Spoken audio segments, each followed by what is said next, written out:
I'm in Crieff in Scotland, staying in this beautiful lodge, and today I'm going to give you guys some tips for creative uses of the spotlight mode on the DJI Mini 4 Pro. These will also work on the DJI Mini 3 Pro. Spotlight mode, I really like it. I mean, I'm skeptical about using things like quick shots too much. I used to use it on the Mavic Air Original, but the problem with this is you're starting to give too much responsibility to the drone and it stops you from progressing as a filmmaker. Whereas spotlight mode, you still have the chance to change the composition, to change the speed of the drone, to tinker with things. It just gives you some assistance. So I think as long as you don't over-rely on it, as long as you mix up your shots, as long as you think about what shot you use spotlight mode for, you get your spotlight fix, and then all you're doing is just get very simple, just going up and down, do a standard jib shot.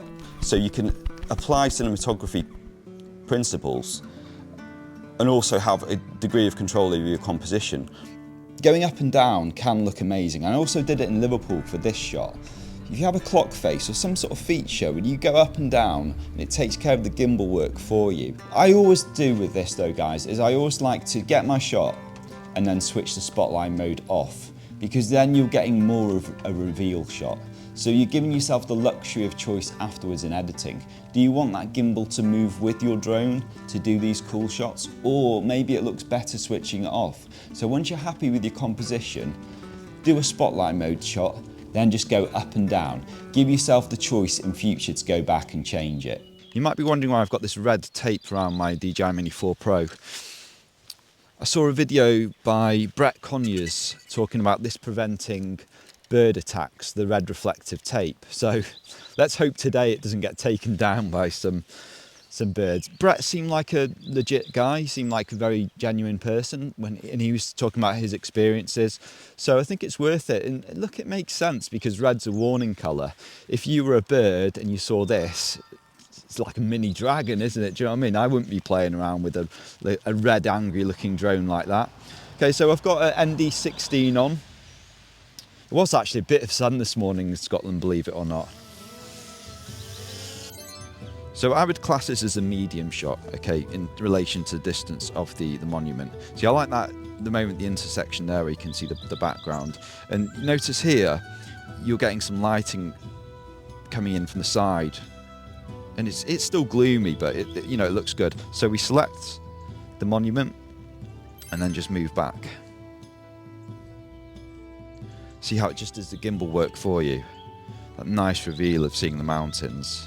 While I'm in this motion, what I'm going to do is do a wider angle shot. So very similar to what we were doing before, but just a wider angle.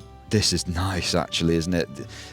If there's one thing you learn from today's lesson, guys, just remember to vary the distance you are from your subjects. Like, you create your own luck, okay? So what I don't really like is when people make out like drawing all these boxes and everything, it does the work for you. You still need to make loads of decisions and you need to give yourself the luxury of choice.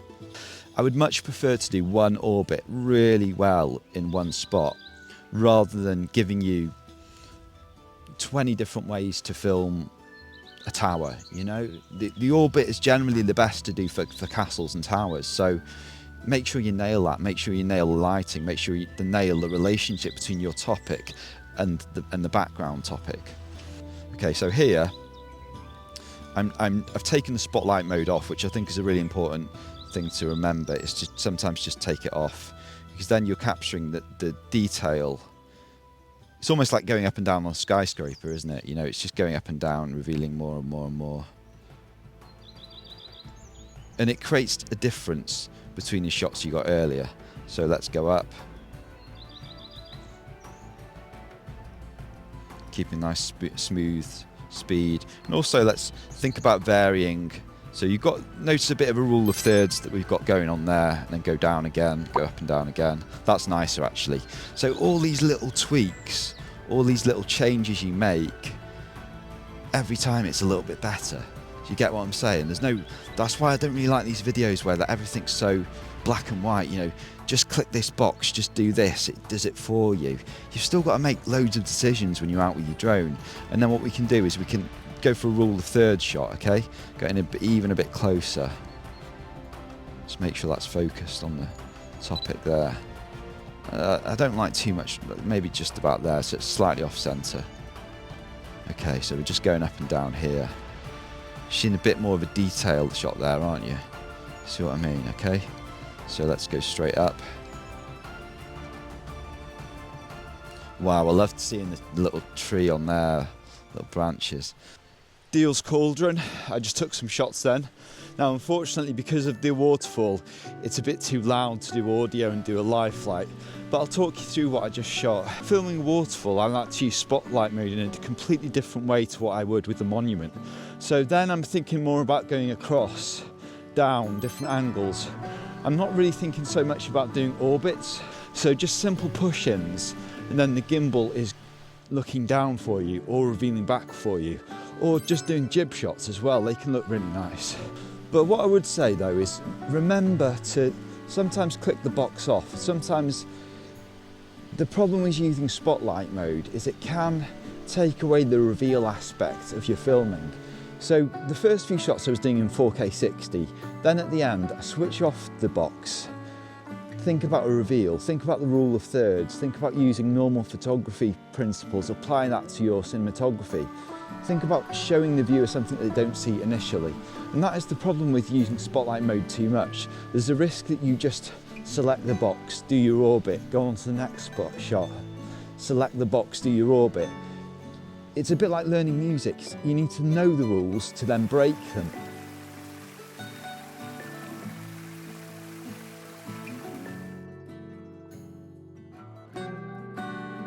Spotlight mode combined with point of interest can be really useful for filming yourself.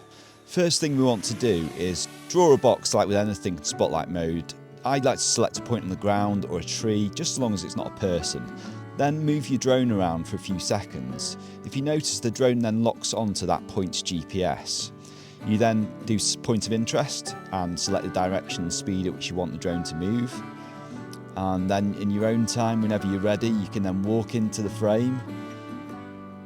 This is a lot smoother than if you were tracking yourself normally. Of course, as professionals, we'd never look at the controller in the middle of a flight like this, would we?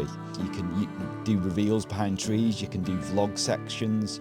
It's just much better than when your drone's doing these jerky motions up and down. I do want to look at this combination of spotlight mode and points of interest in more depth, so stick around for more advanced moves using this software. Just a quick note about this red reflective tape, guys. Obviously be aware that DJI haven't intended this to be placed on their drones. So if you're going to do it, you need to be careful and think about where you place the tape. Just make sure it doesn't get tangled up mid-flight. And you are taking some responsibility doing this. It's your choice. You know, if you want to leave the drone as it was intended, then don't do it. Personally, I want to try it out. I've got a drone channel. Brett seems a legit guy, as I said, and I do hear of bird attacks. So if this gives me the chance that, apart from magpies, apparently they'll go for this whatever, then I want to try it out. I want to see if it works. I've flown this quite a few flights and I've checked every flight that the tape is secure. I'm always going to take spare rolls in case I need to reapply it. I think it's worth it, but if you don't like how it looks, if you want to carry on, then that's your choice, of course. By the way, I'm doing a social media detox at the moment, so I will reply to comments, but I might be, it might take me a little while to do so because I want to give myself away from doing that. I'm creating these educational videos, that's part of the deal, I can do that, but I'm not going to be on Instagram, short video, none of that. I just want to focus on creating educational videos and giving myself a bit of peace in the mornings, read a book, all the usual things. I'll see you guys soon.